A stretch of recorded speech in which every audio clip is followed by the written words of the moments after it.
usual number of speakers, so let us start. It's my pleasure to introduce speaker of our seminar today, Tobias Fritz from University of Innsbruck. Yeah, he's great of the one of the founder of the categorical probability, and today he should speak about his theory, and it's a title, the definitive theorem in categorical probability. So please, Tobias. Yeah, thanks a lot. So now you should see my slides. And yeah, so this is joint work with these people listed below. I wasn't actually planning I'm sorry, am I the only one not seeing the slides? No, you're not. I also see this sky with stars and these two rectangles. Yeah, I don't know. It's a weird thing. Okay. All right, let me try again. Thanks for letting me know.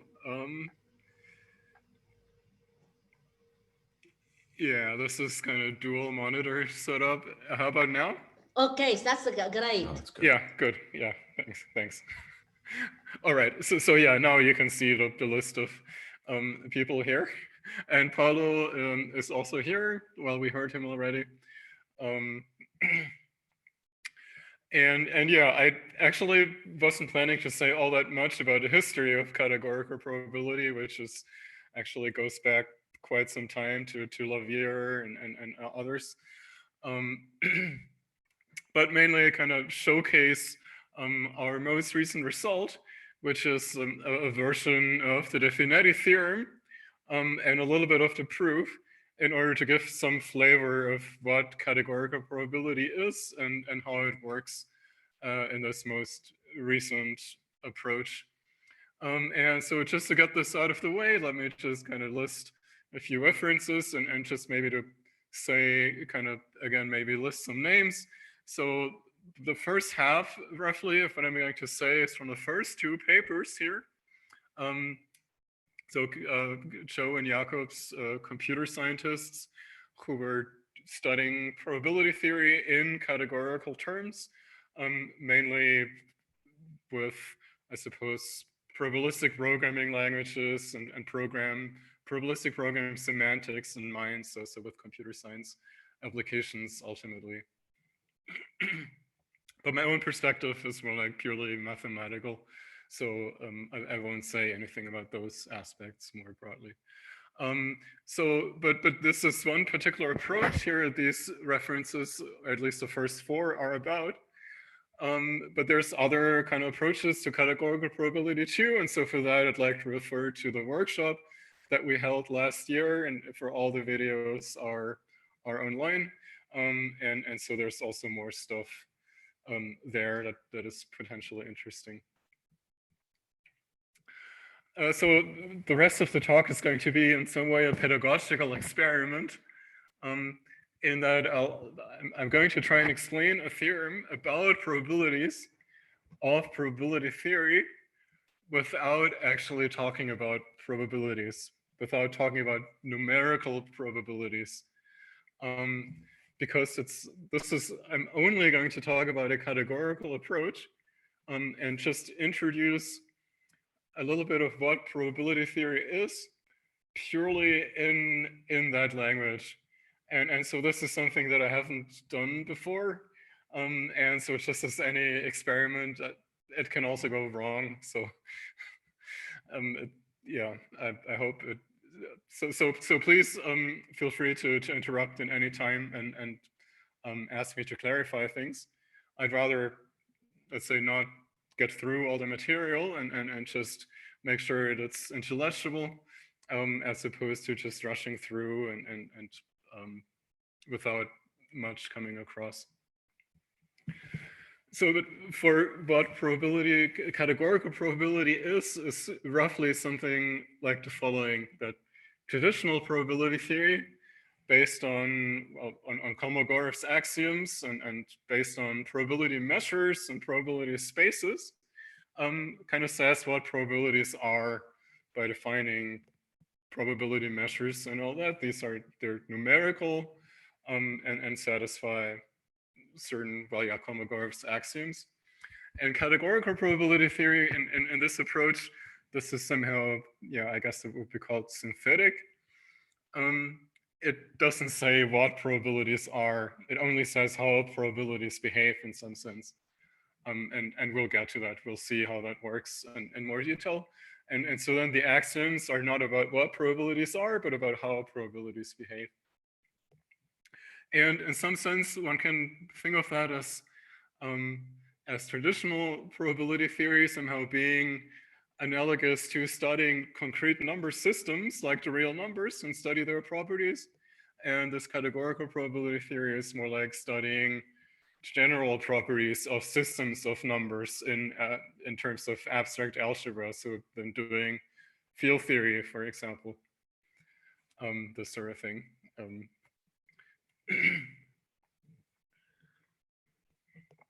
So yeah, I'd like to introduce in probability theory purely in terms of the second column. The basic primitives of what this approach is about is that, so instead of probability measures, having axioms for probability measures, well, we have certain categories, and these are symmetric monodal categories.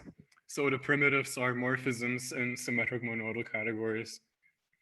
And I'm going to use string diagram notation for these morphisms, which means to kind of drawing them as boxes with wires for inputs and outputs.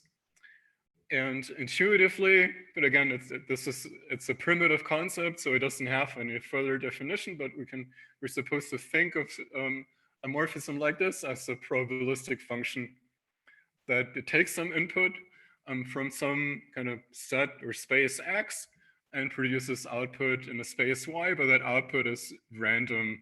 So it's not a deterministic function of the input, but there's some randomness involved. And then impose axioms on a symmetric monodal category, which partly formalize this intuition. So yeah, as I've already mentioned, we use string diagram calculus, which is just this two-dimensional syntax for composing morphisms in symmetric monodal categories, and obviously used by a lot of people in a lot of different contexts. So it's just a convenient way of writing down composites, as opposed to then kind of algebraic notation where we have to fit everything into one line, which is much more difficult to parse for a human eye. So we just write it like this. And automatically also imposes all the coherences like associators and all that, I mean, are kind of automatically built into the diagrams.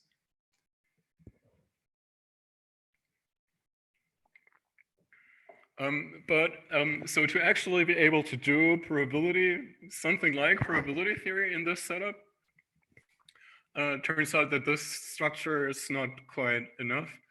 And we also want to be able to have additional structure on the category that lets us talk about copying information and deleting information. So there should be distinguished morphisms for every object X, going from X at the bottom to X tensor X on top, which corresponds to the intuitive idea of copying, just copying the input and outputting two copies of the same value. So this is just a pairing function. And yeah, I'm not drawing this as a box because this is kind of an additional structure morphism. So it somehow deserves to be drawn a little differently. And likewise for deletion, there's supposed to be this black dot. So just input from X and output, no output, meaning it's a morphism whose codomain is the monodal unit. And yeah, these are for every object X, there should be, we're assuming that there are these two distinguished morphisms. And so here's the definition, the sort of basic definition that provides the context for categorical probability in this approach. And I've called this a Markov category because of this intuition that the morphisms are probabilistic functions, or also known as Markov kernels. So that's where the term Markov category comes from. Symmetric monodal categories supplied with these copying and deleting operations in every object, and in such a way that these make every object into a commutative comonoid. So such that these equations hold. And these, well, they have the obvious interpretation, obviously makes sense if we think about these in terms of copying and deleting. And finally, the bottom equation says that, well, it's an additional postulate, which says that if we discard the output of a function, then that's the same as if we just discard the input to begin with. So that also seems intuitive. But what's so yeah, I mean, I had actually promised not to say what a morphism is. I didn't want to define it further, but maybe I should at least briefly describe one particular Markov category in order at least to convince you that this makes sense and that this captures probability theory. And so this particular Markov category, we call this Borel stock. So this is sort of standard measure-theoretic probability. So the objects are measurable spaces that are, well, more specifically, standard Borel spaces, which means that they're basically all isomorphic to finite sets, or countable set, or to the unit interval. And then we have usual standard Markov kernels as morphisms, measurable Markov kernels. And for the monodal structure, we just use products of measurable spaces, and at a level of objects, and similarly at a level of morphisms. And yeah, then we got a Markov category in an obvious way. This has obvious copying and deleting morphisms. And this is a very nice Markov category in that it satisfies all of the additional axioms that I will now get to. And this is sort of the Markov category for which we're building these axioms, this synthetic treatment, and where we're kind of aiming at getting semantics in this particular category. But the point is to develop probability theory without assuming any particular semantics, but purely in terms of the categorical axioms. Okay, so if you look at the bottom equation here, we have, this is kind of saying that the deletion, that these deletion operations should actually be a natural transformation from the identity functor to the functor that just assigns to every object a terminal, the monodal unit. And it also makes the monodal unit into a terminal object, but I haven't postulated a similar compatibility condition for with respect to copying. So this would look like this. I did not postulate this equation for all f. And that's because I don't actually want this equation, because this equation intuitively would say that every morphism is deterministic, so that it says that there is no actual randomness involved. Because if you look at what this does on the left, it copies the input to f and then applies f independently to these two inputs. And then we got two sort of conditionally independent outputs. But on the right, it applies f to the input and then takes copies of the output, and particularly these two outputs are guaranteed to be always equal. But on the left, in the case where f does something random, the two outputs could be different. So this equation characterizes precisely the deterministic morphisms. At least that, I mean, that's the intuition in reality. I mean, it's the definition of what we use, what we call deterministic morphism.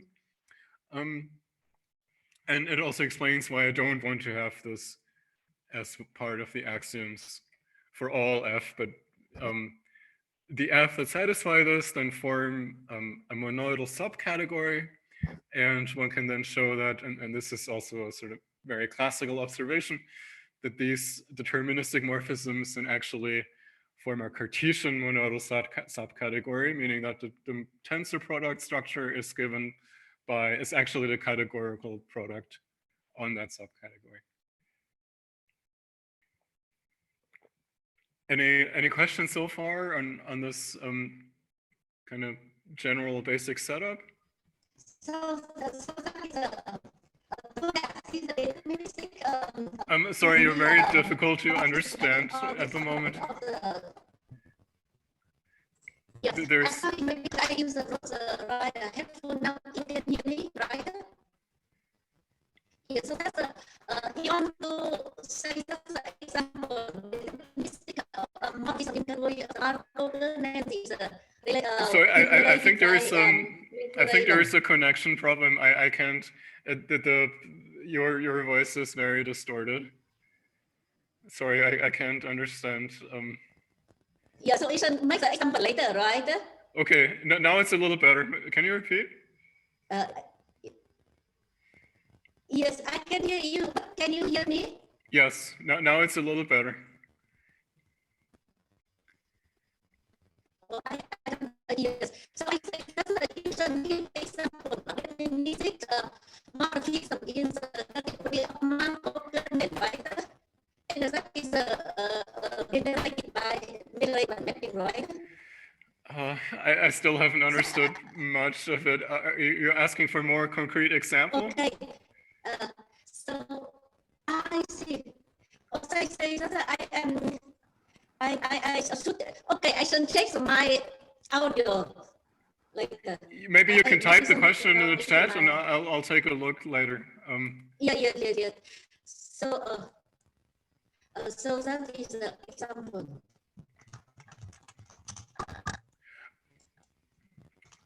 Okay, maybe I'll continue briefly for the moment.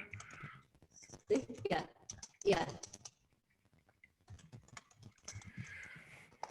So then one of the axioms, well, additional axioms on Markov categories that we impose in order to be able to develop some probability or to develop synthetic generalizations of the usual theorems is this one here.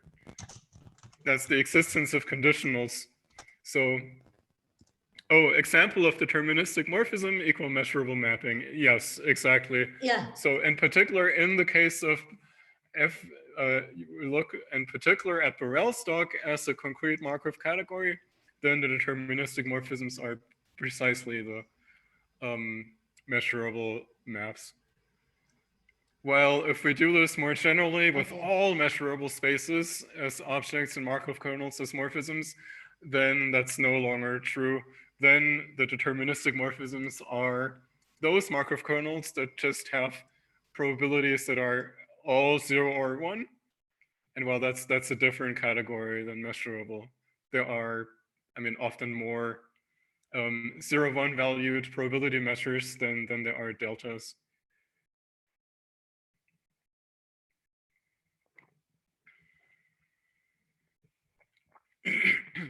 Okay, so conditionals. Maybe you know the definition of conditioning in ordinary probability theory, or even just in discrete probability theory, but you don't really need to, because now here's the categorical version of that. And so it says that whenever you have a morphism which has two outputs, x and y, which themselves, of course, they could be further tensor products, but suppose we just have a tensor decomposition into some x tensor y, then this morphism, you can kind of factor it into two parts. You can first use the input A. So now I'm looking at the lower box on the right-hand side in order to produce first a value for the output x. And then you can use that value together with another copy of the original input A in a second step in order to produce a value for the output y. And so conditioning, this axiom of the existence of conditionals, is saying that this sort of factorization always exists. So yeah, the intrusion being that the outputs of f can be generated one at a time. Then, I mean, if this holds, you can iterate that and do that for tensor products with more than 2 factors. And so this turns out to be quite a strong axiom, and this is one of the main ingredients in our proof of the De Finetti theorem. As a special case of this, we got what's called Bayes' theorem in some sense. Namely that when you have now a probability distribution, so this would be a morphism like the P on the left, which takes no input, so its domain is the monodal unit, but it produces an output, so then we call it a probability distribution. And then if you look at the joint distribution that you get when you take the output of that, and to one of the 2 copies of it, you apply another morphism S. Then you can sort of, oh, I realized that I have a typo on this slide. There should be, actually the thing on the right should not be just P, but there should be P composed with S. There's an S missing in there. So this is sort of saying that this is a special case of conditioning. Namely, you get this S stagger if you take the thing on the left and you condition it on y. So you do this 2-step factorization, and the second step gives you a morphism from y to x. And that's going to be what I call S dagger here. And this is what Bayes' theorem, this equation, if you correct it, fix the typo on the right, and this is what Bayes' theorem is saying essentially. So sorry, could you repeat? Yeah, so on the right you have first P. This gives you somehow a law for X, and then you apply S. Yes. So you get a law for Y, then you copy. Exactly. And then you apply on the left this S dagger. Exactly. Yes. Yeah. Thanks. So I'm missing the S between the P and the copy. And so this adjoint depends on P, but the dagger notation makes sense because this is actually very close to Hilbert space kind of adjoint. You can kind of think of the copy, the P, and then the P applying, well, if you apply 2 morphisms with domain X, then this is roughly something like an inner product. And so with respect to the probability distribution P, so in some sense, this is saying that S dagger is at least analogous to Hilbert space adjoint. Well, I could make this a little more precise if someone wants me to, but for now it's an analogy with the Hilbert space setting, and of L2 Hilbert space L2 with respect to P. Another ingredient that we need for the De Finetti theorem is infinite tensor products. In the monodal category, we can form finite tensor products because it's symmetric monodal. These are up to unique isomorphism independent of the ordering of the factors. But we can actually, in probability theory, we typically want to talk about infinitely many things happening at the same time, or joint distributions of infinitely many variables, this sort of thing. So we need to have a notion of infinite tensor products in this setting. And so the definition is on the next slide. But what this definition is built on is the observation that if we have just finite tensor products or 2 finite subproducts indexed by finite subsets f and f prime, and if we take the tensor product corresponding to f prime, then there's a canonical projection down to the tensor product indexed by the smaller subset f. And that's because, well, we have these projections just because we can compose with the deletion morphisms on those objects that we want to discard that are in F prime, but not in F.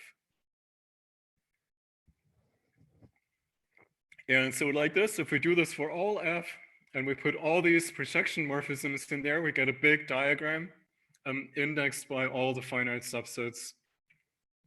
And in this way, we can define the infinite tensor product as the limit of this diagram.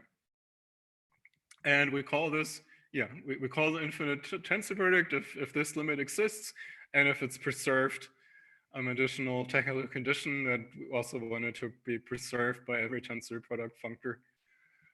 So yeah, the intuitive idea being that in order to map into an infinite tensor product, what that amounts to is to map consistently into its finite subproducts. In probability theory, for those of you who know, this kind of thing is also known as the Kolmogorov extension theorem. And so we're basically turning that into a definition. Maybe some of you will also have seen infinite tensor products of, let's say, commutative rings. That's exactly the same thing as well, just dualized. I mean, that would be the colimit, right? Filtered colimit of the finite tensor products, where a subproduct is included in a larger subproduct just by putting the units in the remaining tensor factors. And so that's exactly dual to what's going on here.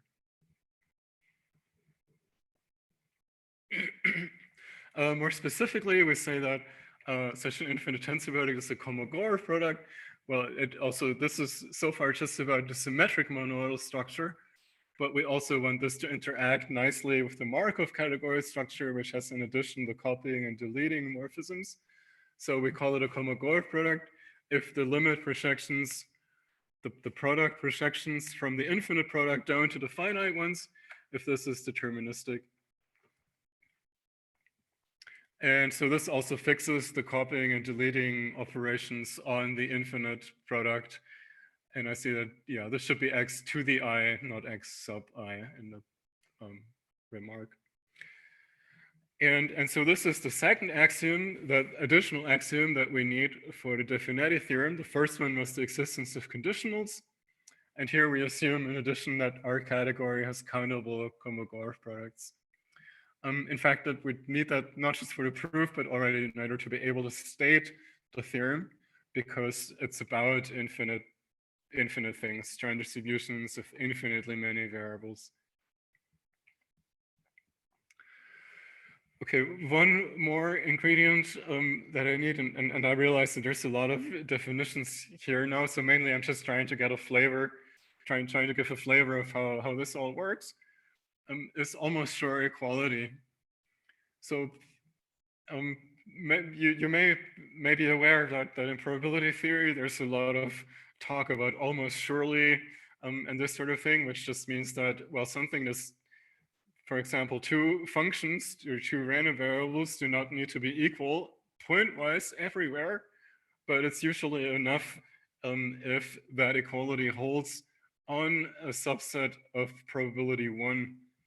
So if the set of points where it does not hold has measure 0, and so in a categorical formalism, this is the corresponding definition, and actually it's also, again, quite intuitive if you just stare at it for a bit. So we would say that if we have a given sort of reference morphism P, which now plays the role of something like a probability distribution, it could be a probability distribution if the domain A is just a monodal unit again, but in general it can be any sort of morphism. And F and G, whose domain is again is X, the codomain of P, and then we say that these are almost surely equal with respect to P. Well, if that string diagram equation holds. And the way to think about this intuitively is that on all inputs that can arise as outputs of P, F and G do the same thing. because, well, yeah, what the copying does on each side of the equation is that it takes the output of P, and on the one hand, it feeds it into F and G, but on the other hand, it also copies it and turns it into an overall external output. And so the two equations compare both the output of P and then the output of F and G, but they don't compare the behavior of F and G on any inputs that do not arise as outputs of P. And so in that sense, this is the same idea as almost sure equality. And so that way we can maybe at least get an intuitive idea of why this encodes almost sure equality. Yeah, Tobias, yeah. This new definition is just, you can hear me? Yes, I can hear you. No, now it's perfect. Yes, very well. Yes. Mm-hmm. Yes. So that's this new notion of almost surely equality. That's just introduced in your new paper or already in the advanced in mathematics paper. It's already in there, and there's no, it's not new. This definition almost surely equality. That's when did you introduce it? This is also again from the Cho and Jacobs paper. Where is this definition? The original definition is in the Cho and Jacobs paper from 2017. In the case, at least in a special case, where P is just the distribution, meaning P, the domain of P is the monoidal unit. And then, do you hear me?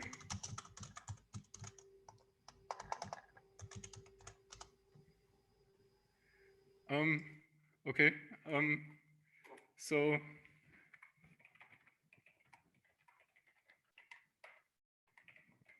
I just got a message from Van asking if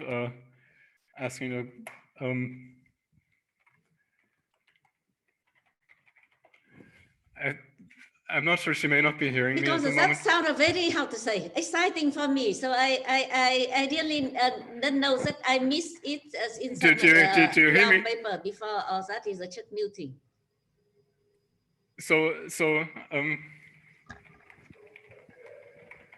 Okay, I think I will have to continue now and then maybe try to answer that later, but she doesn't seem to be hearing me.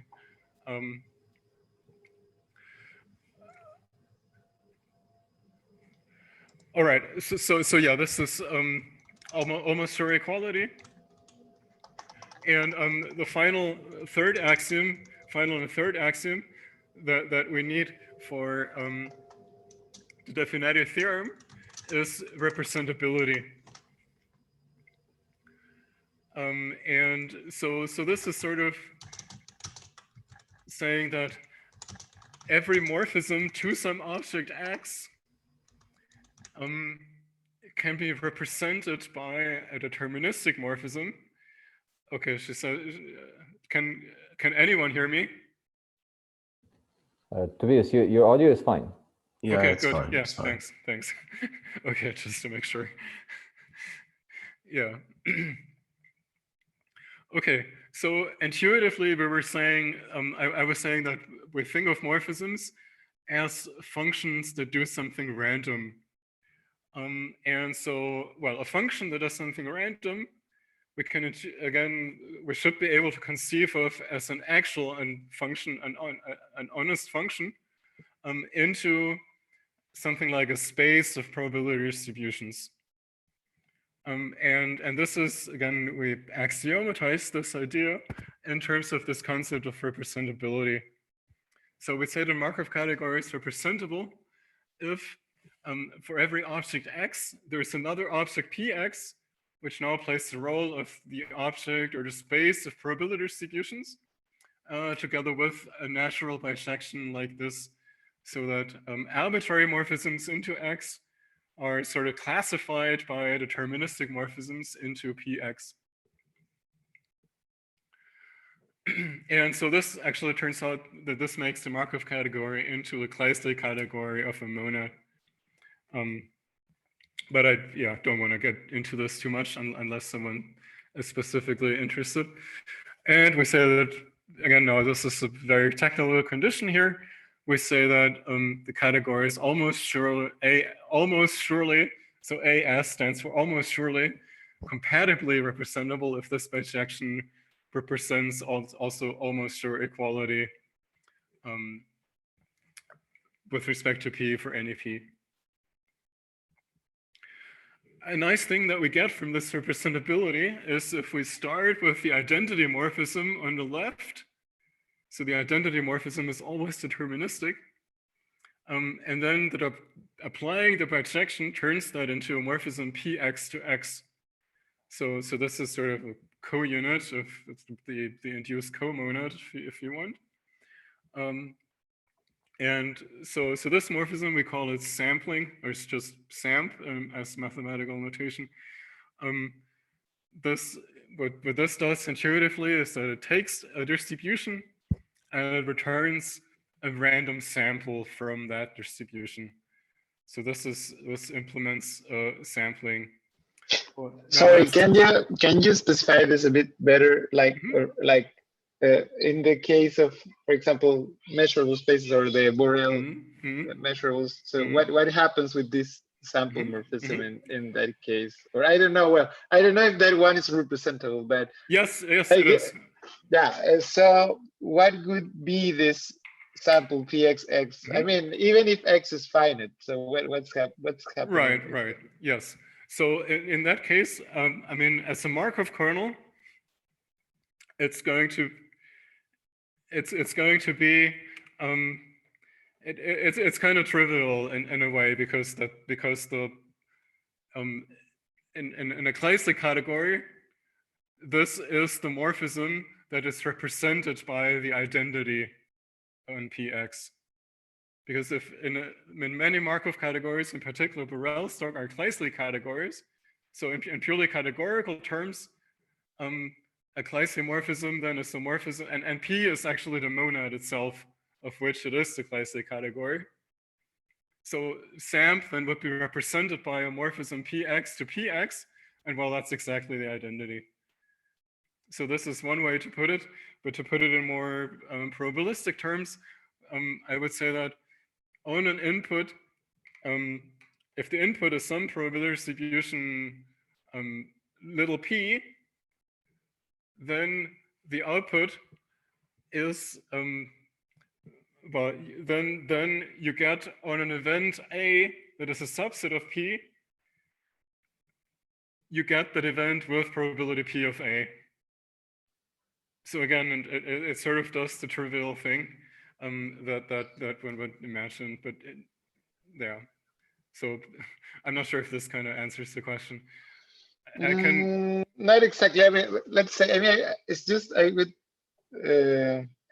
Maybe one can make this very concrete. I mean, for example, yeah, if X is a finite set, so this Px is, let's say, the simplex of loss on this finite set, and then you're supposed to get this map. There is a stochastic map from the simplex to the finite set itself, and so it will associate like to each point of the simplex a law on X that will be so the law itself. This is what you're saying. Yes, exactly. Yeah.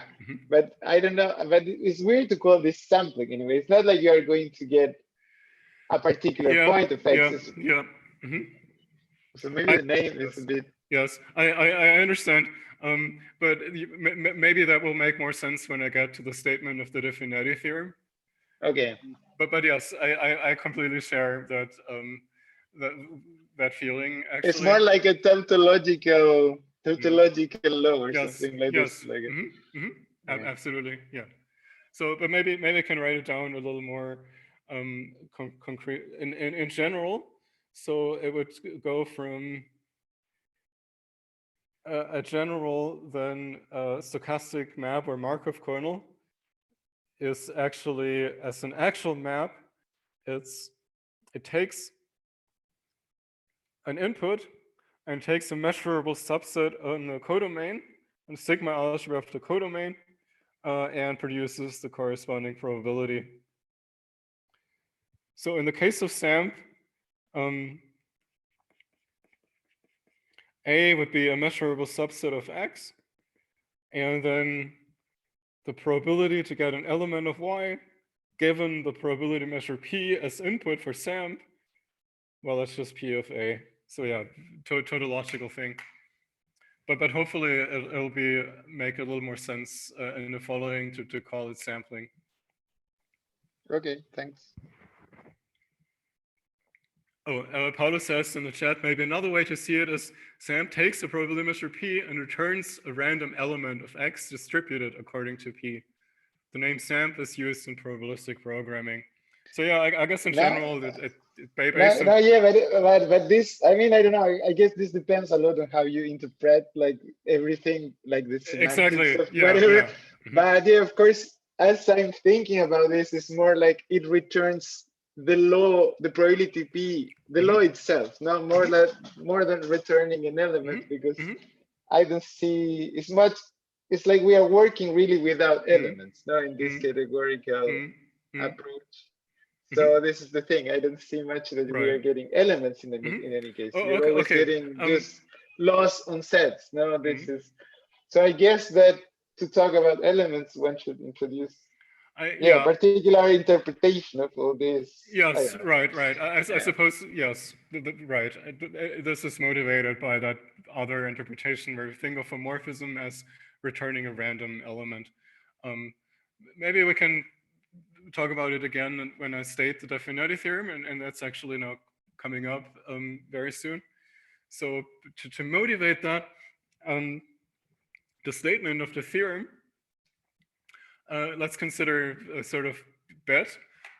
Suppose that I hand you a coin, and well, or maybe someone else hands you a coin, and because I may sort of try to trick you, but but you don't know if the coin is biased or not, and what the bias is.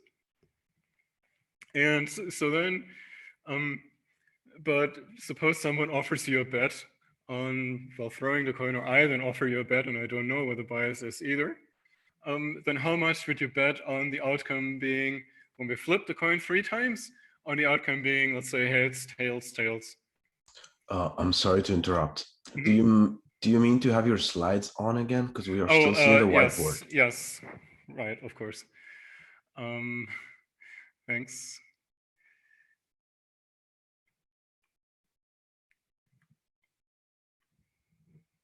Oh, that should be better. You see it? Good. Okay. So yeah, suppose that you have a coin where you don't know what the bias is. It could be a fair coin where probabilities are 1/2, 1/2. It could be whatever. And now, well, you offered a bet on when the coin is flipped 3 times. What's the probability of heads, tails, tails? Or how much would you bet in order to kind of try and force you to assign a probability to this thing, which you may not want to, but with the betting, trying to make you take a bet, we can kind of force you to assign a probability to this. And well, there's no sort of prescription, no definite prescription about what the answer should be. But regardless of what the answer is, it surely should be the same answer as if the coin was flipped.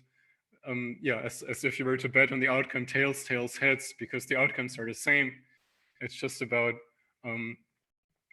it's just a permutation. And in particular, the relative frequencies of heads and tails are the same here. And so this is what the Finetti theorem is about. It concerns permutation invariance, and it also somehow makes a connection between probabilities and relative frequencies, and somehow at least partly identifies probabilities with relative frequencies. All right, so what can we say in general about probability distributions that satisfy this sort of permutation invariance? And this is what the Finetti theorem is about, in the context where we just not only have three throws of the coin, but actually infinitely many. And so now I want to get to the statement of the Finetti theorem. And so, well, the assumptions that I'm not going to mention them again, but the assumption was that all 3 axioms that I've shown are that these hold in the category that we're looking at. So these were conditionals, the AS compatible representability, and the existence of countable Kolmogorov products. All these are true for our model of measure theoretic probability. And so then a morphism that lands in this infinite and accountable Kolmogorov product, corresponding to as flipping infinitely many coins, we call it, well, it is called exchangeable, and I mean, in the traditional probability theory literature, if it is invariant under permuting finitely many of the tensor factors in any way. Now, another thing that figures into the statement of the theorem is this morphism that I've drawn at the bottom. This, well, the domain of this is now this distribution object Px, and the codomain is x to the n, so sequences of elements from x. And yeah, if we just copy the input distribution infinitely many times, and we apply the sampling map to each copy, then we get such a morphism. And the way that we think about this, again, in this interpretation where we think of a morphism as a map that returns a random element, that this is sampling infinitely many times. Taking a distribution and sampling from it independently infinitely many times. And so we get a whole sequence of samples. Does this interpretation and calling it sampling make it a little more, does it seem a little more meaningful now? So this is the point where we're hoping that it would make more sense. If it doesn't, then yeah, then I can't say any more about this. Yeah. No, well, I'm not sure. Okay. Well, no, I think anyway I got what the morphism okay. does, good. so it's good. All right, so here's the theorem now, and so the theorem says that every exchangeable morphism. So in this kind of situation, your bets basically, if they are consistent in this way of satisfying permutation invariance, your bets necessarily arise from sampling like this. So for every exchangeable P, there is now another morphism Q that lands in Px such that this equation holds. So in the betting example, what this means is that the probabilities that you associate to the bets, they arise from sampling from a random distribution. Because with a Q, so what a Q is, that this is a morphism to Px. And well, again, it's not necessarily deterministic. So it's actually secretly, if you translate it into a deterministic morphism, it's a morphism to PPX. So in the case where A is the monodal unit, that means it corresponds to a distribution over distributions. And these are also called random distributions or random measures often. So P is basically a random measure. And so the equation says that P coincides with sampling infinitely many times from a random measure. So this is the Finetti theorem, or at least one version of the Finetti theorem. And so we've proven this purely from these categorical axioms. And to give a flavor of the proof, I can maybe, yeah, try to go through briefly what this looks like and then kind of wrap up.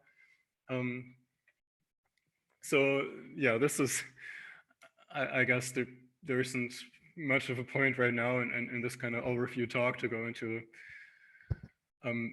a lot of details here, and especially not this outline, but so there are a couple of lemmas, and overall, I think the point that I want to make by showcasing a little bit of the proof is that it's relatively intuitive. proof, and also all the individual parts of the proof are somehow intuitive. While in traditional probabilistic language and the probabilistic, the traditional formalism of probability theory, the Finetti theorem somehow seems to have a reputation of being a little obscure and its proof being a little hard to understand and unintuitive, which one can see from the fact that even very recently there are some papers with the title of an elementary proof of the Finetti's theorem, and this sort of thing, and even new generalizations of it. But my point is that our proof somehow seems to be much more intuitive, but of course I'm biased because this whole formalism seems to be more intuitive to me. Okay, so the first lemma is that if we have an exchangeable P, so we're assuming that it's invariant under permuting the tensor factors, then it's also invariant under applying, well, not just under finite permutations, but also under potentially infinite permutations, so arbitrary bijections from the index set n to itself. But even more generally, it's invariant under applying any injective map to the tensor factors. What this amounts to is basically you can discard any subset of the tensor factors, so compose of the discarding map on any subset, and as soon as what is left is still infinite, then the resulting distribution that you get after having done the discarding is exactly the same as the original thing. That is somehow quite strange and unusual that when you have a mathematical so some sort of map like this, and you throw away infinitely many, even potentially infinitely many, you project away even infinitely many of the components, then it's still the same thing. So this is what this does. And the proof is just basically based on the universal property of the Kolmogorov products, or of these infinite tensor products, and noting that every injection on a finite set F, every injection coincides with some finite permutation.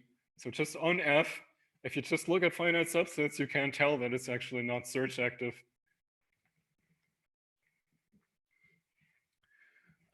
So this is pretty simple and straightforward. A less obvious ingredient is, and this is actually something that we struggled with a lot, is what we've called invariant observable lemma.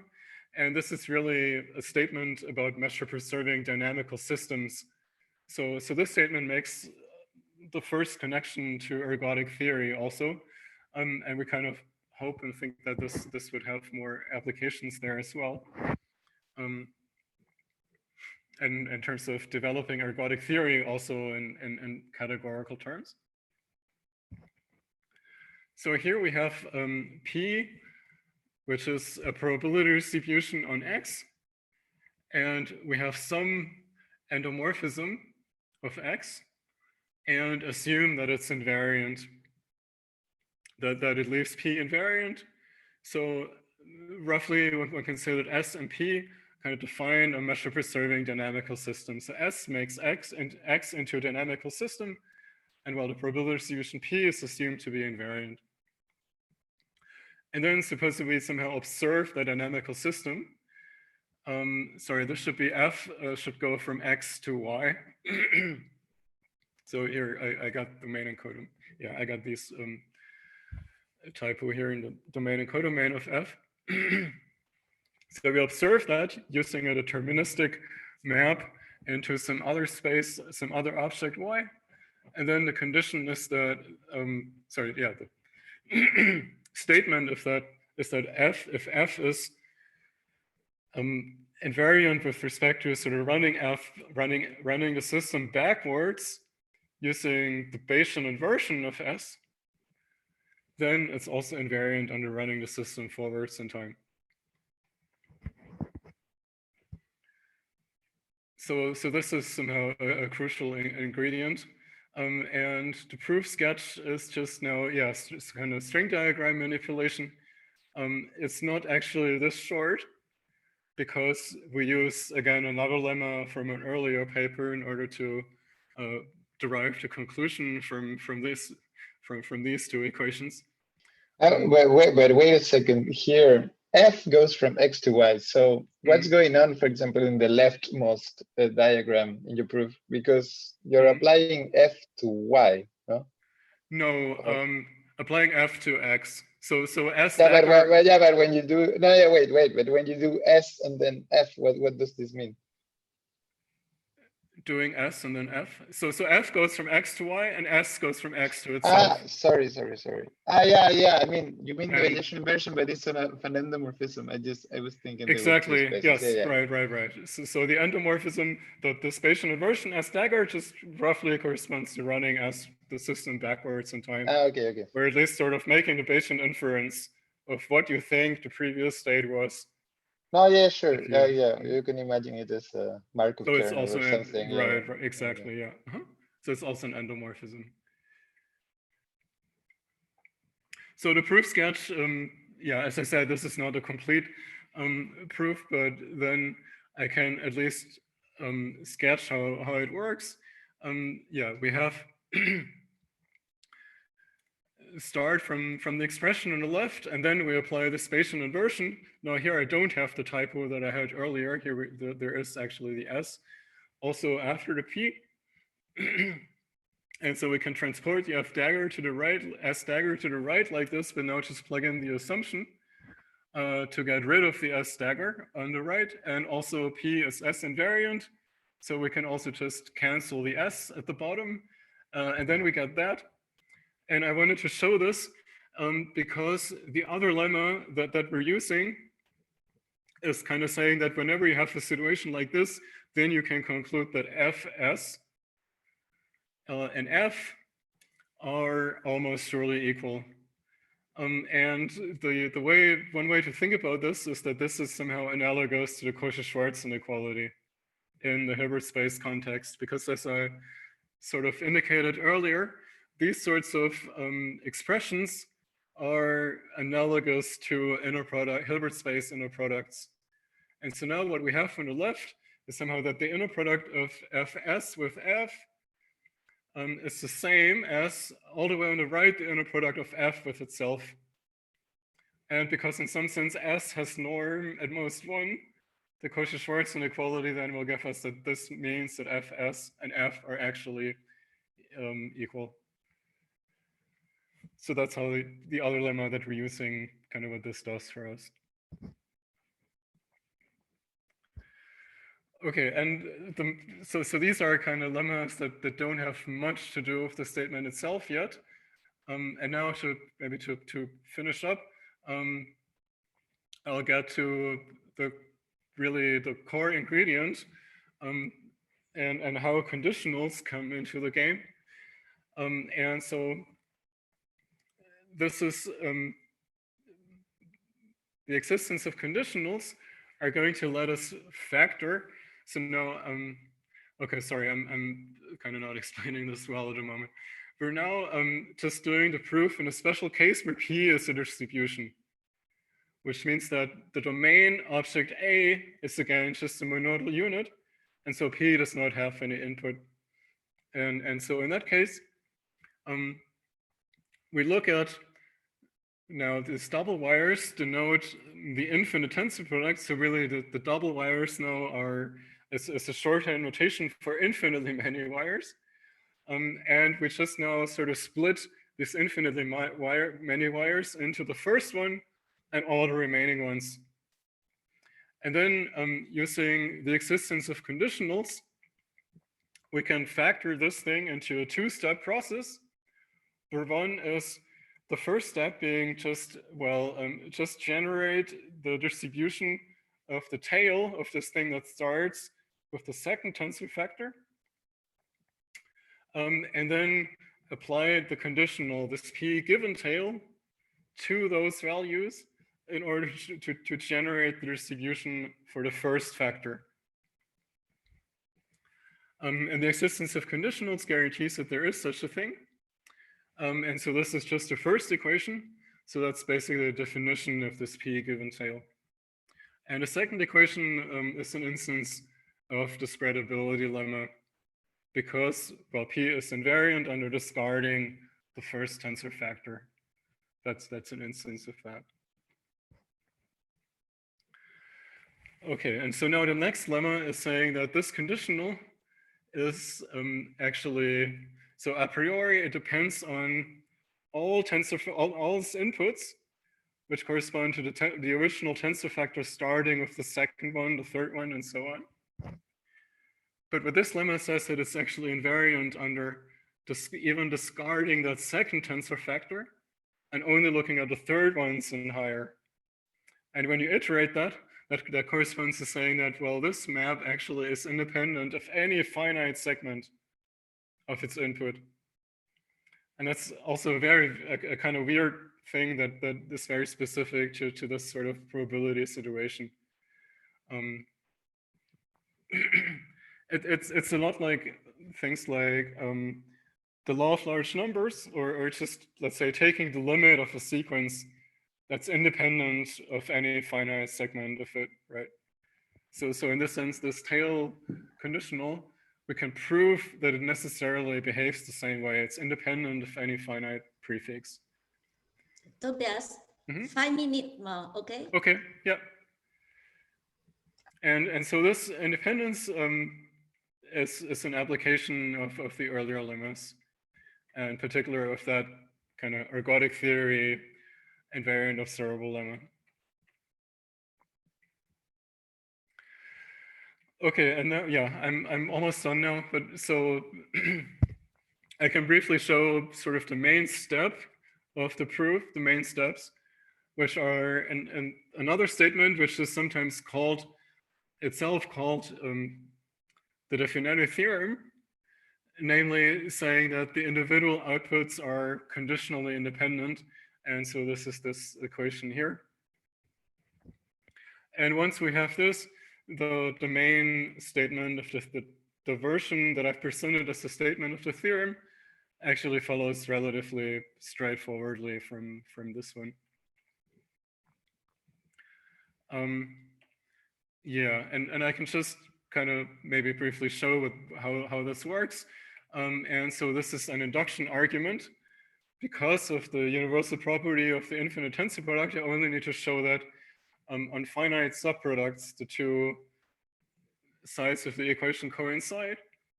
And so that means it's enough to show this equation. And for this equation, for every finite, well, for every natural number n, and for this equation, we have an induction proof, which I know I realize I have, again, typo, this F should be the earlier P.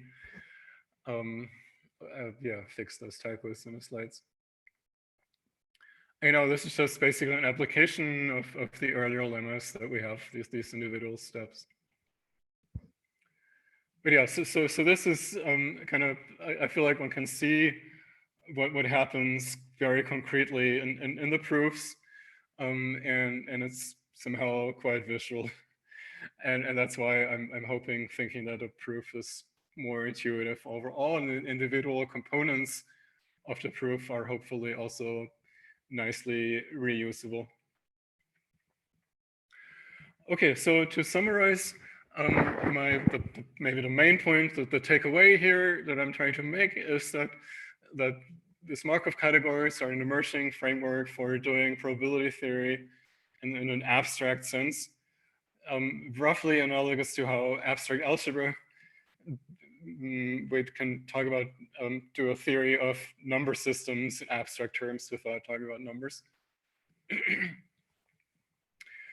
And yeah, so I've shown the Finetti theorem, but just to kind of showcase something a little relatively concrete, but we also have a bunch of other theorems of probability and statistics already, some so-called 0-1 laws of Kolmogorov and Savage. We've proven those from axioms very similar to the ones that I've shown. We have theorems on sufficient statistics. We have a version of the Blackwell-Sherman-Stein theorem on informativeness of statistical experiments. So these are a bunch of things. But of course, overall, this is just a fraction, I mean, a tiny fraction of the results that there are in probability theory and statistics. So we're obviously just at the beginning. And yeah, I mean, we hope to prove a lot more of things like this. One of the things that may be up next is to try and obtain a treatment of the law of large numbers.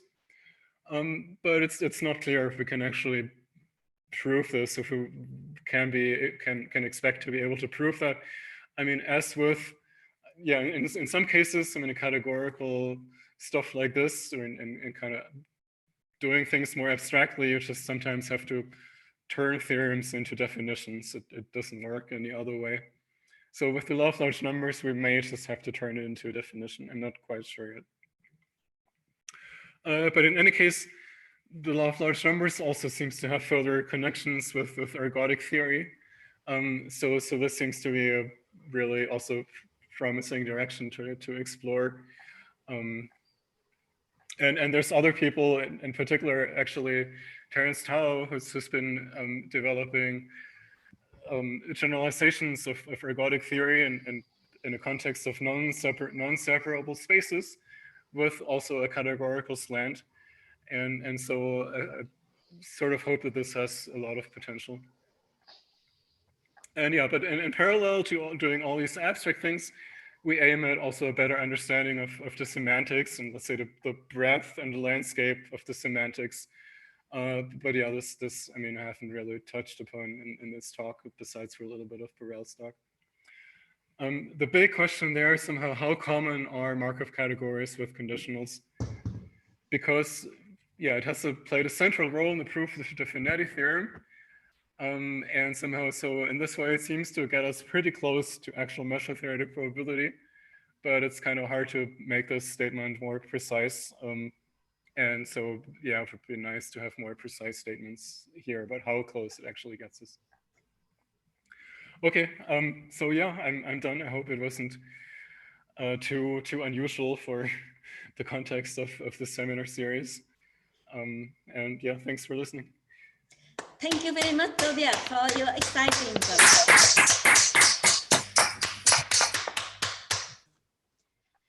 So I think there are a lot of interesting questions. For example, Tobias, we already discussed a little bit about the Alam paper on Finetti theorem, right? Where he proved radon measure. Oh, yes, right. I don't have, right. We haven't really had time to look more into that yet. But let's say the big question is, again, in terms of our axioms. So let's say whether we can prove, oh, sorry, let me start over and give the context here. So the Finetti theorem that I've shown and the version that I've shown, it reproduces the standard Finetti theorem of measure theoretic probability for standard Borel spaces. Because Borel stock, this category satisfies all of our axioms. But now people have also proven more general versions of the Finetti theorem for measure theoretic probability, that are not necessarily limited to standard Borel spaces, but also to larger spaces, non-separable situations. And I don't know if we can reproduce any of those versions with our categorical version here. And the critical issue there is the existence of conditionals. So I think this is the most challenging axiom. Yes, but Tobias, for radon measure, that is as I remember, that's radon measure is a more or less necessary sufficient condition for existence of conditional. So maybe that is somehow. You see. So you mean regular conditional probabilities, right? Yes, for radon. Of course, that is I can check the reference, but I Maybe that's in Schwarz's book. And, no, in some conditional, how to say, conference papers, they try to make the on the condition for conditional, and I remember the radon measure. So very good. We can discuss later. And the second thing that sounds very promising. That book could be very interesting for us. Yes, to so we can discuss further. Yes. I'd like to have the reference then. Yeah.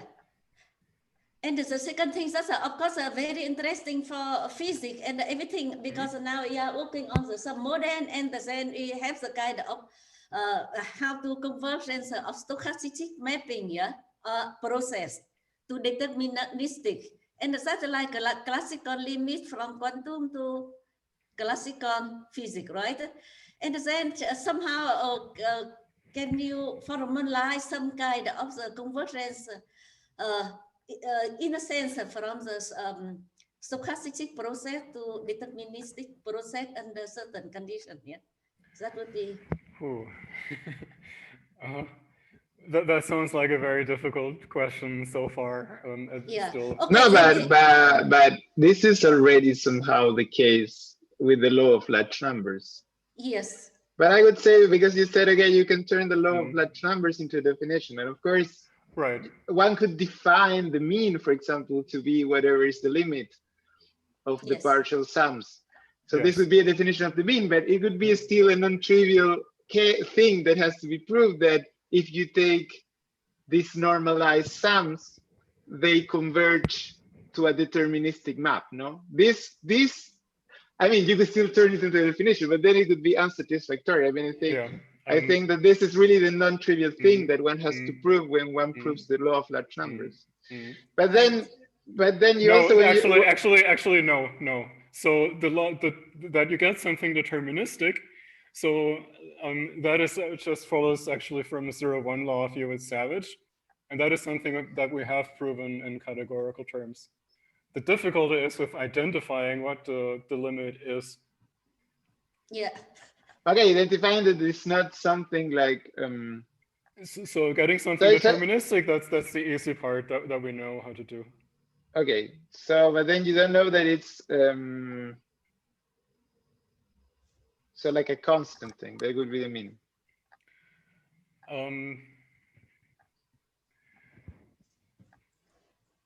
I don't know. No, it's really more about identifying the concrete value.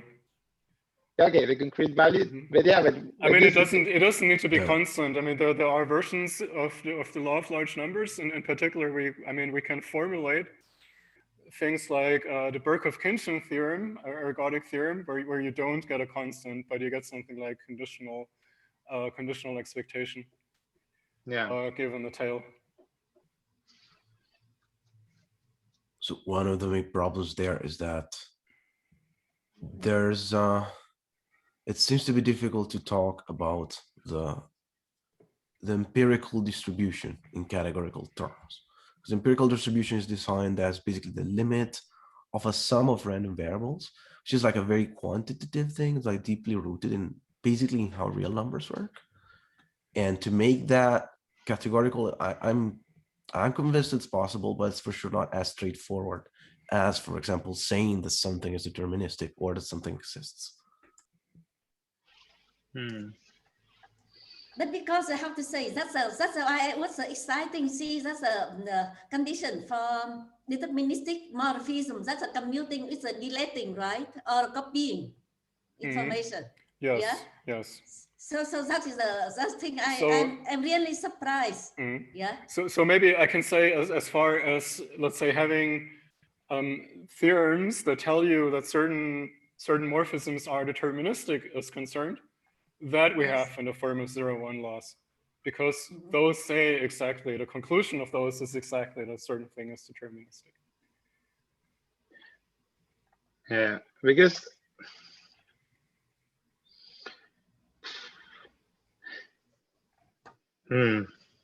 What is more? I don't know. I think that anyway, the notion of sampling as you define it, it's for me is a bit problematic, because I think that there should be a way.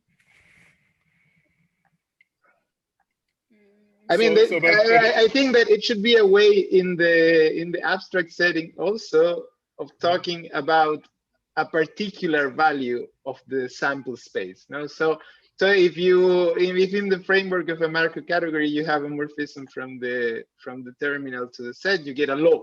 So okay, this is a nice thing that you want to talk about, but maybe you also want to talk about the actual, what would be the points of these sample spaces. No? Maybe make a precise statement or state some precise theorem or definition or something that you would like to see. I mean, I just have the impression that in probability theory, you always, at least in the classical case, no? You always have these two things that you will talk about laws on a set. So this would be like the law of the random variable. Right. But then you would also talk about the actual like values that this will take. That of course are randomly distributed, but well, the values are also used. No, I mean in some certain sense.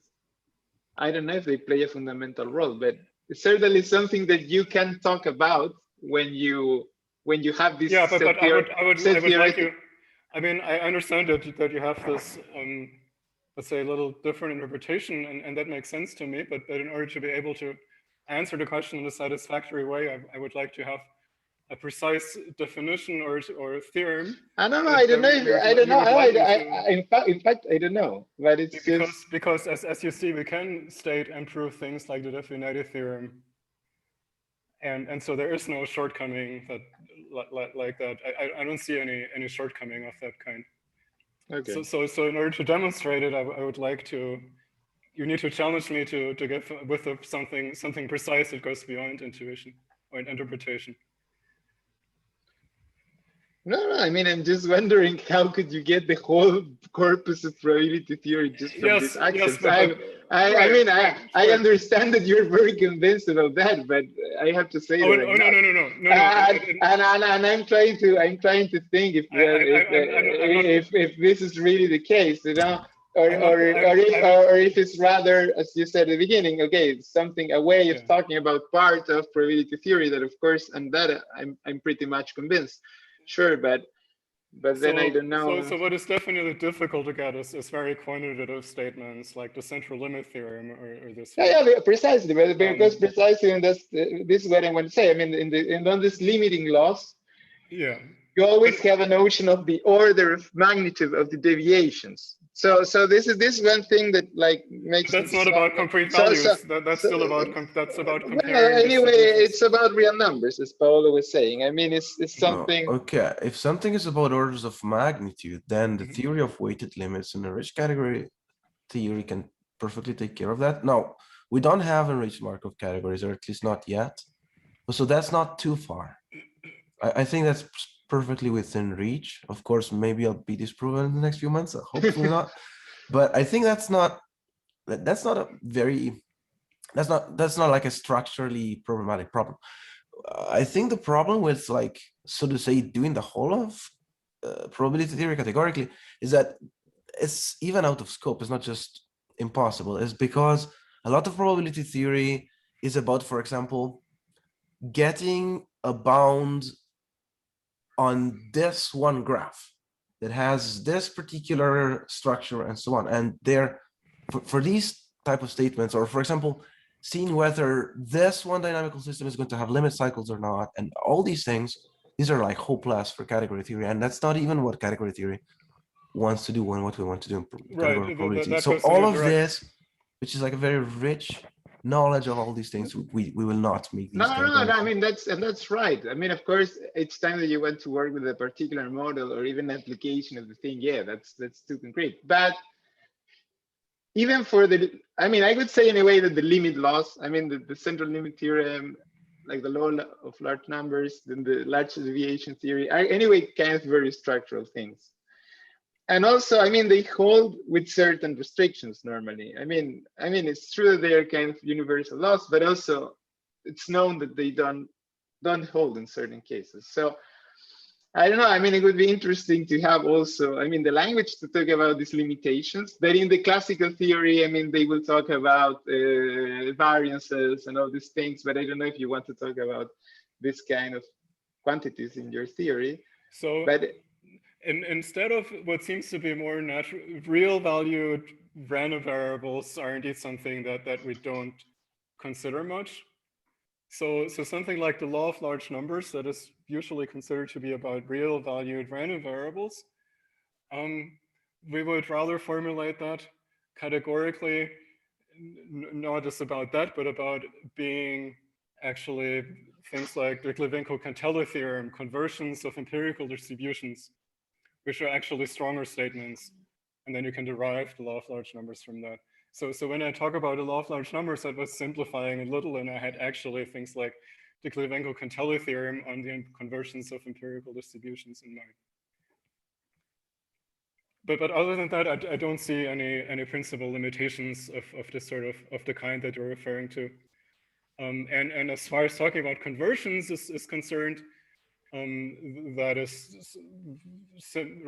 should not be a principal obstacle to put on top of the structure of a Markov category.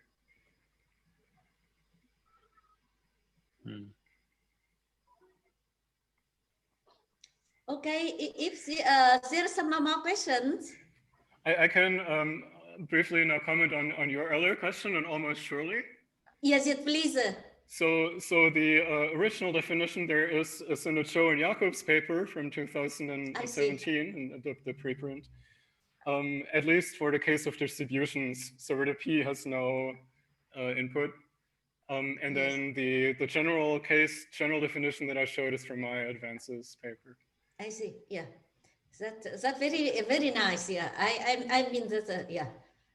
Okay, thank you very much, Tobias, for very exciting, really talk. And then please don't forget to send me your slide. I send you back another reference on conditional, right? Yes, please.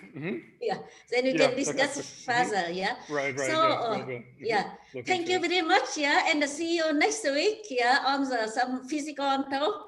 Yeah. Okay, I have to teach next week at the time.